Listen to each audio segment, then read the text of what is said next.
This is Find Your Dream Job, the podcast that helps you get hired, have the career you want, and make a difference in life. I'm your host, Mac Pritchard. I'm also the founder of Mac's List. It's a job board in the Pacific Northwest that helps people find fulfilling careers. Every Wednesday on this show, I interview a career expert. We discuss the tools you need to find the work you want. This week, I'm talking to Erin Thomas about how to find your career purpose. Erin Thomas is a career and leadership coach, organizational development expert, and human resources professional. She's worked with hundreds of people across the globe, and she joins us today from Seattle, Washington. Erin, welcome to the show. Hi, Mac. It's a pleasure to be here. Well, it's a pleasure to have you. Now, Erin, why do people need to be clear about their career purpose and have job search goals at all? I'm thinking about the typical job seeker rather. Shouldn't we just keep our options open and apply everywhere? Yeah, it's such a great question, and it's a question I get often from folks that I work with. So when we're in job transition, or when we're realizing that we need a new job for whatever reason, this is a highly stressful time. There's actual research out there that shows when you're in this type of transition, your stress levels are similar to your stress levels when enduring, say, a divorce, or say a cross-country move, or other really big experiences in our life. So, it's a stressful time. And so my main message to people is use your time wisely. We only have a limited amount of energy to expend every day. So the key is to really be strategic about how you're utilizing your energy. If we just jump into the job search without doing a little bit of the exploration beforehand, oftentimes we're looking actually for the wrong jobs. And when we find the wrong job, usually we don't realize that, or when we land rather in the wrong job, usually we don't realize that until we're not reaching success, until we're actually in that job and we're not reaching the success we know we're capable of. So to prevent sort of this haphazard approach to just sort of finding a job and trying it out, there are tried and true ways to really strategize a little bit more to ensure that when you do go into the job hunt, when you do start looking for those jobs on the job boards, you know exactly what type of job is really going to leverage who you are and who you're meant to be. What would you say to listeners, Erin, who might say, well, I'll use the job search process to figure out what I want. And if I go on enough interviews and apply for enough positions, I'll eventually find the right job, and I'll know it when I see it. I mean, I think that approach might work for some, and it requires a good level of intuition and, self-awareness. I certainly think that the job search is one data point that we can collect to understand really how we're going to leverage our whole self in our careers, as well as interviews. We learn so much in interviews on what's important to us, how we communicate, what we're looking for in an organization by the questions we ask. And that's just one data point. So the goal is to get as many data points as possible so that you can be making the best decision possible. And many of those data points are external, like what you're seeing in the market or what you're experiencing in interviews.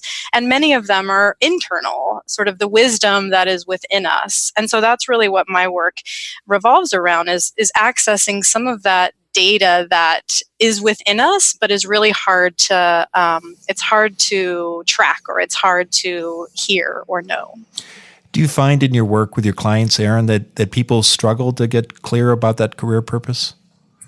Yes, it's just amazing how many people feel that little itch. And when I say that itch, I mean feel that, they're not totally they're just not totally feeling it in their current career, or they know they're meant for something bigger or something more, but they just don't know what. Or even, goals, career goals, like they know they want to hit a certain level, but they're just not sure how to get there. or something continues to get in their way. So yeah, many of my clients and folks that I talk to about this subject, it's just all blurry. And so, there are ways that we can start to clarify all these sort of buckets of work, or as I said earlier, data points, so that then, when you're really in the job hunt and ready for your next move, you have a real clear plan of how to get exactly what you want, and not only how to get what you want, but how to ensure that you're really going to succeed in that type of role, that it is totally aligned with your strengths, your values, your unique attributes, so that you thrive. And I know you have a process that you take your clients through to get clear about that career purpose. Before we talk about that, I just want to touch again on why people struggle with getting clear about a career purpose. Why is it so difficult for people to do this?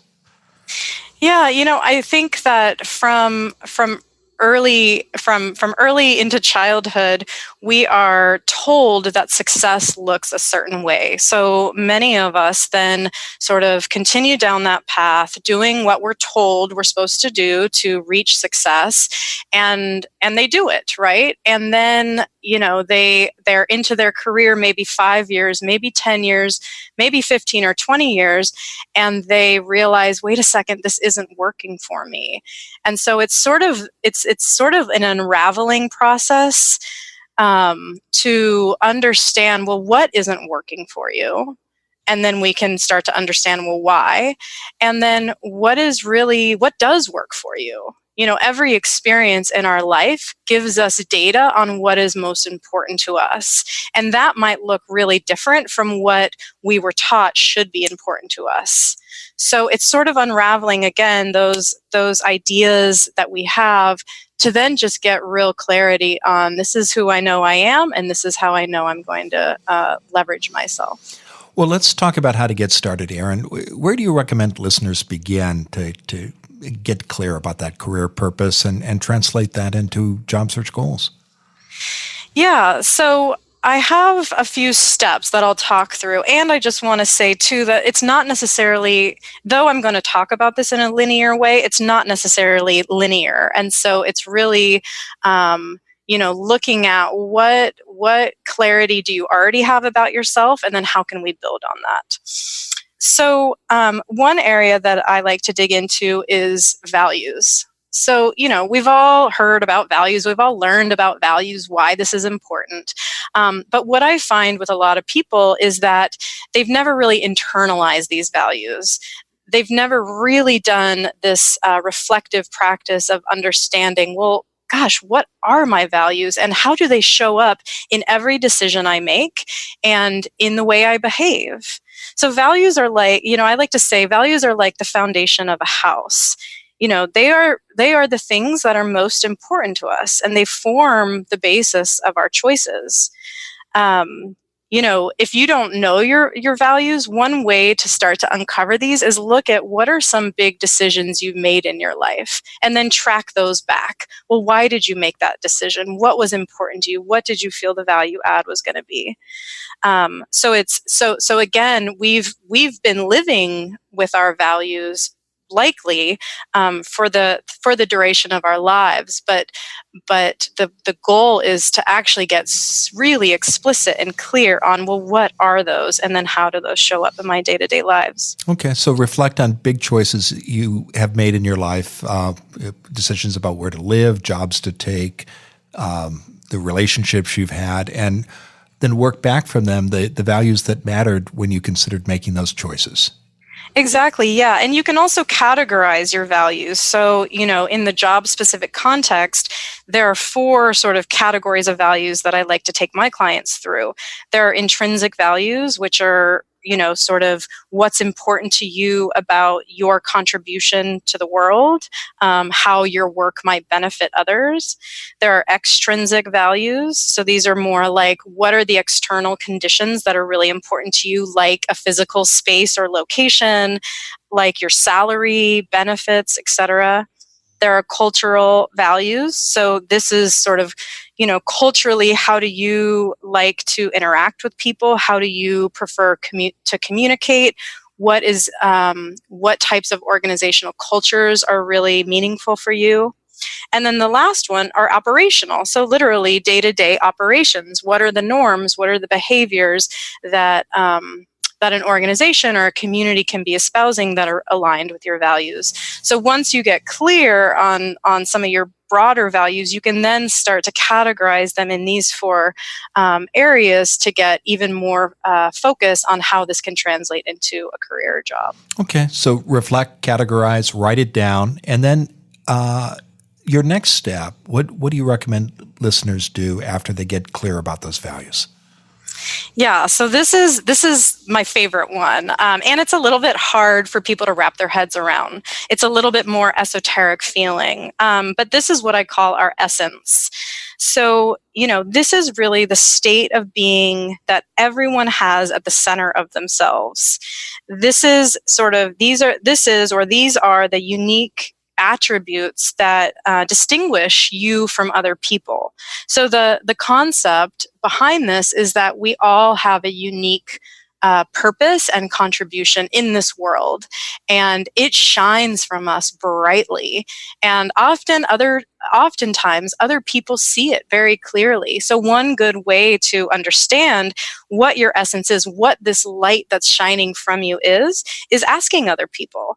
So one question or one activity I have my coaching clients do is go ask 10 of your trusted people, whether those are your friends, family members, colleagues, and ask them one question. And that question is, when I enter a room, what do you see?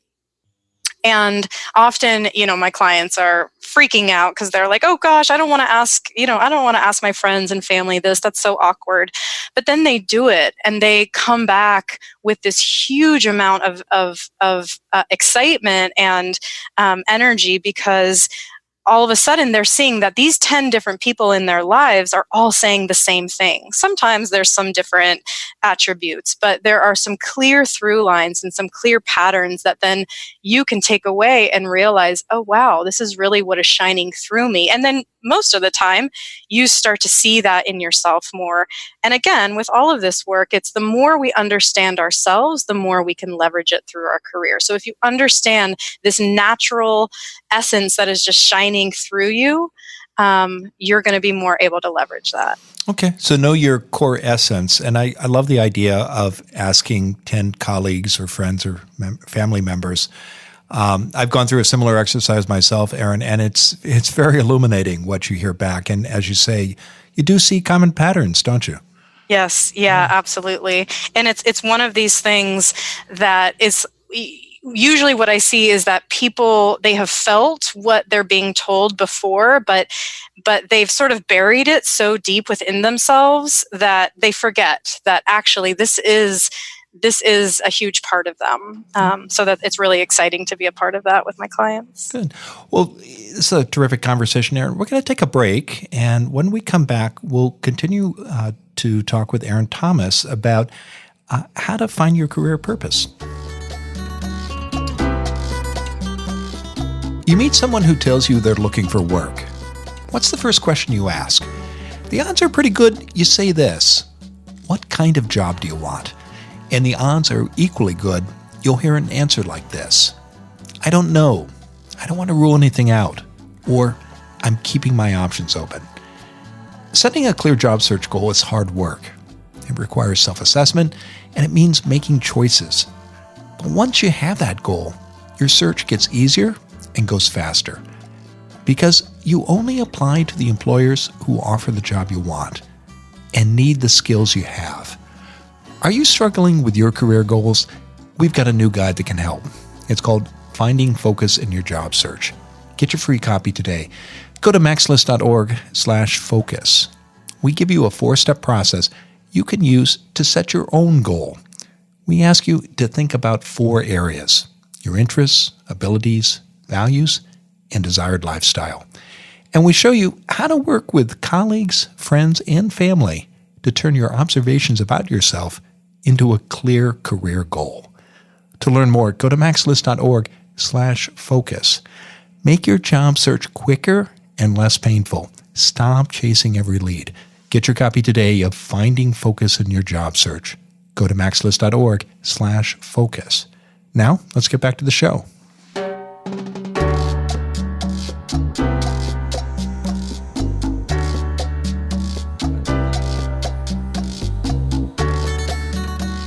We're back in the Max List studio, and I'm talking with Erin Thomas.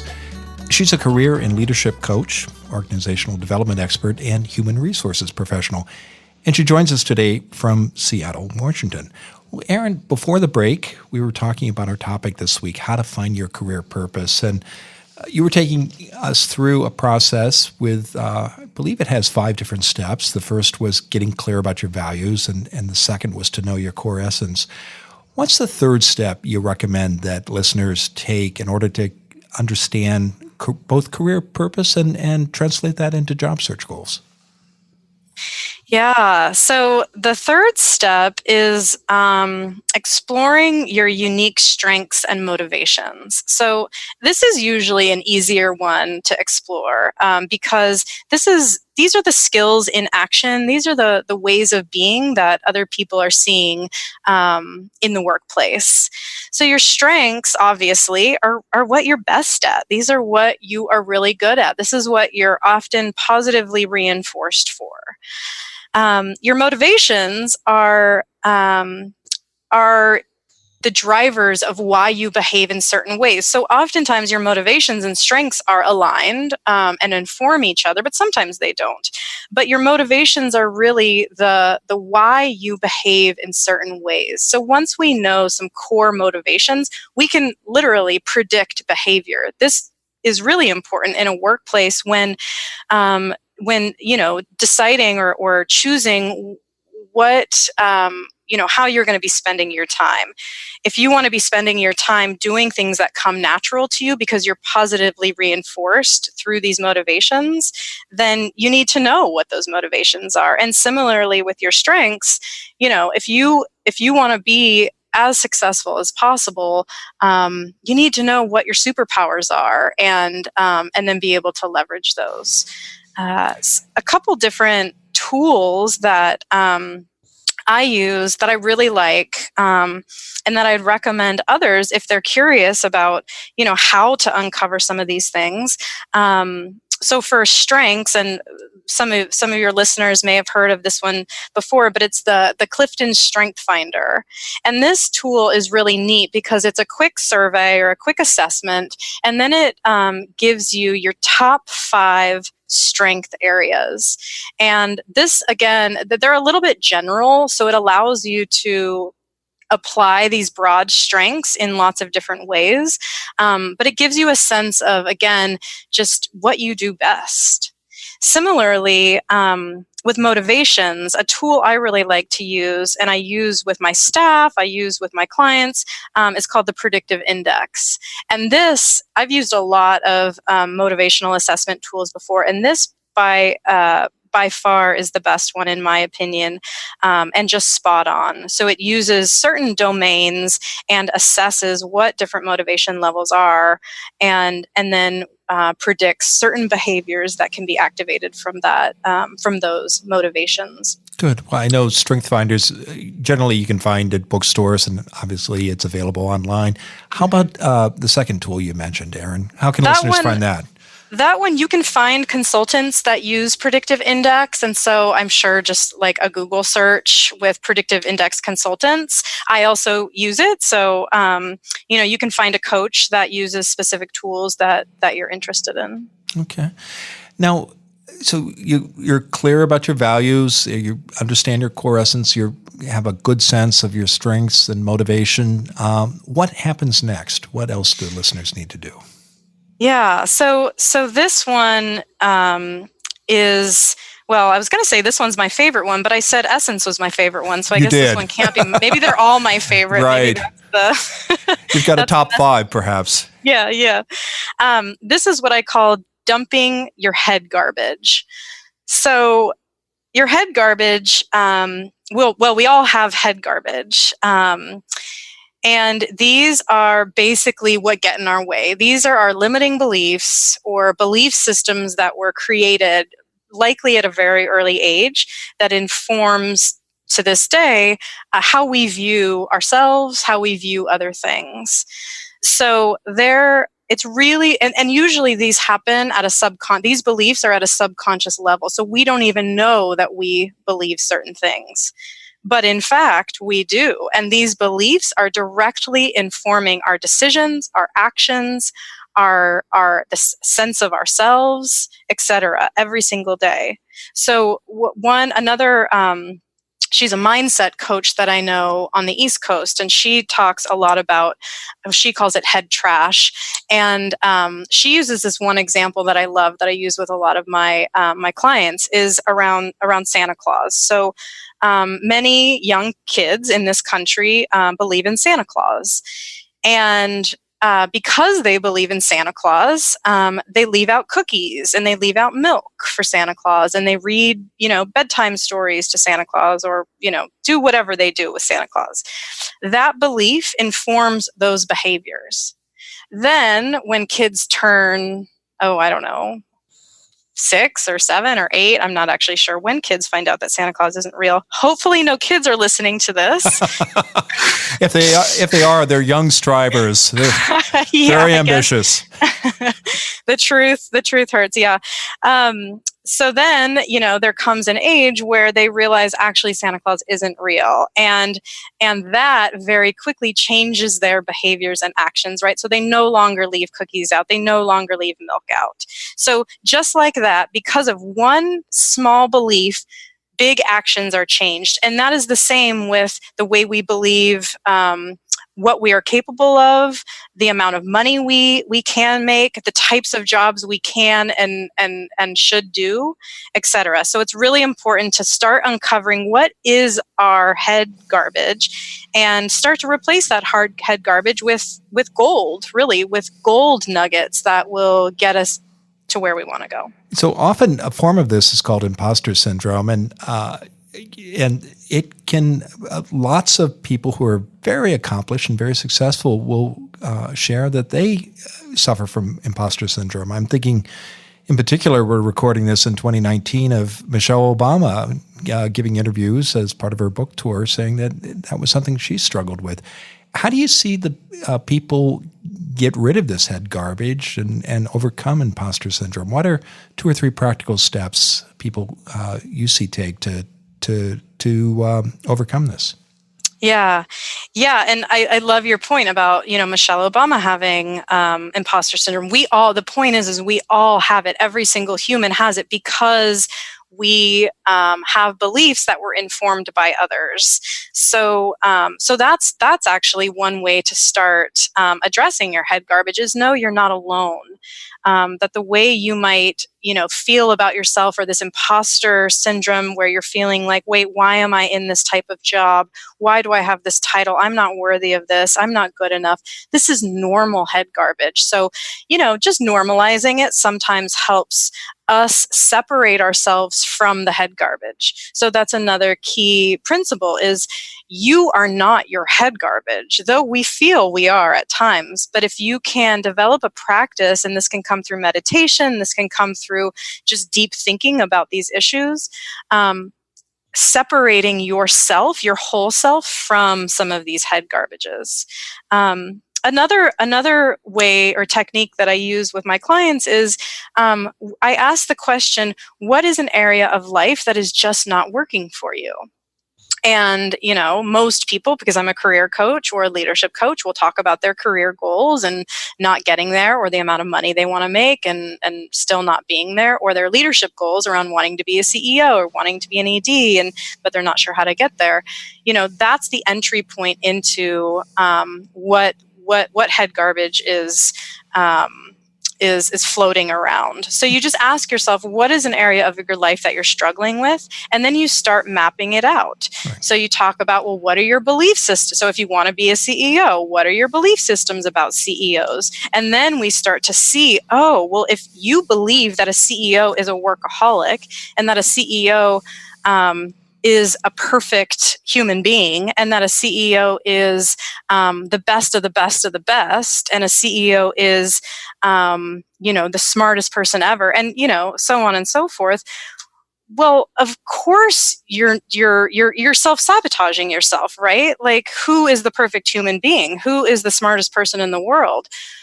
Who this person doesn't exist. So if you believe these things, then of course you're not being able to achieve this uh, because it's impossible. So you start to really chart out or map out, well, what are some of your belief systems around whatever it is that you're having a challenge with? And then you demystify some of these beliefs, right? So you demystify, how do I know it's true that a CEO has to be the smartest person in the world? You get really rational because head garbage isn't rational. It's not real. It is fake. I mean, it feels real to us, but it's actually not based in reality. It's based on emotion and feeling and false truths. So you demystify, and then you replace. You replace with the belief system that without a shadow of a doubt is true, and that will serve you. So take it from the abstract and turn it into the practical. Well, Erin, how do you wrap all this up? Because you've done the work, you've looked at your values, your core essence, you've thought about your strengths, your motivations, and you're sweeping all that head garbage out of your head. How do you bring this all together and translate it into something that is going to help you get clear about your job search goals and do an effective job search?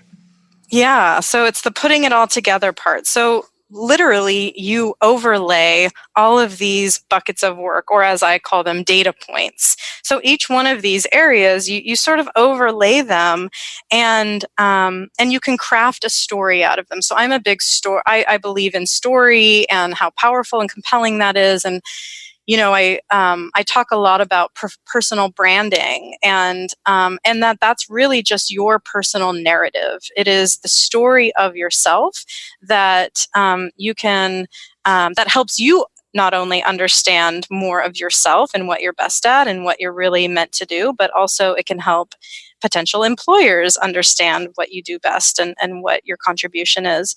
So I have, a lot of different ways I do this with folks. One way, which is sort of the most simplistic, is I start with 4 questions. So the first question is, so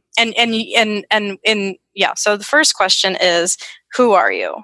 And this is where you go back to your core essences and you craft a very straightforward and simple sentence or 2 narrative on what do you know now about this core essence, about this unique attribute that you have that differentiates you from anyone else. Okay. Second one. Go ahead. Question 2.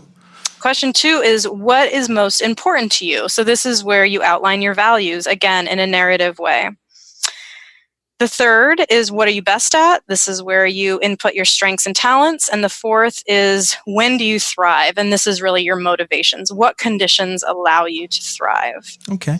And I can imagine listeners saying, okay, I've done all this work. What are the benefits to me when I'm sitting down looking at a job board, or I'm getting ready to go to a networking event, or I'm in an informational interview? How is this going to help my job search?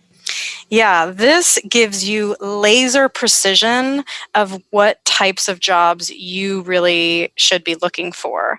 So this is all the heavy lifting that gives you that laser focus of exactly what jobs you should apply for. Because remember what I said earlier, we have a limited amount of energy we can put out. So we want to be using that in the most strategic way. It also allows you to build this narrative into your resume, or into your CV, into your LinkedIn or other social platforms. It allows you to articulate this when you're networking. It allows you to articulate this when interviewing. I can't tell you, one of the most impressive things when I'm interviewing folks in my other job, when I ask them this question of just sort of, tell me a little bit about yourself. What are you looking for? Who are you as a leader, etc. When they know with laser focus exactly how to answer that, I can tell they've done some deep reflective work to really understand who they are. And I can trust that they know exactly what job they're applying to, and that this is really a reciprocal matching game. Terrific.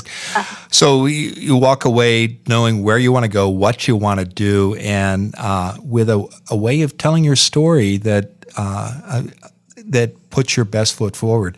Well, Erin, tell us what's next for you. Yeah. So, as I mentioned, I do work with clients. So I do one-on-one coaching. I'm also launching this summer an online program. And so I've been hearing from many of my clients, they want more. They also want opportunities to be able to do some of this work on their own. So I'll be launching this online training program this summer. And then additionally, this fall, I'm in cahoots with a couple other coaches here in the Seattle area, and we're starting to co-create some workshops this fall. So I'm not sure exactly what those workshop themes will be yet, but there'll be something regarding career development, career purpose, leadership, etc. Well, I know people can learn more about you, your business, and your services in your blog by visiting careerleadershipcoaching.com. Erin, given all the tips you've shared today, what's the one thing you want our audience to remember when thinking about how to find your career purpose? Yeah, I think the biggest takeaway is that I'd like to give is that we all have all the data we need to know exactly how to leverage ourselves in the workplace. And the key is learning how to listen, learning how to find it by getting reflective, asking ourselves deeper and exploratory questions, and staying curious for the answers. Terrific. Well, thank you for joining us this week, Erin. Thanks so much, Mac.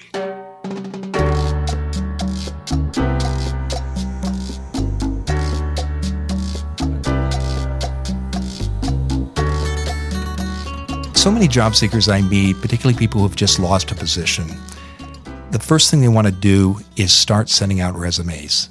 And I think Erin did an excellent job today at making the case for why you need to invest in yourself and getting clear about your purpose and goals.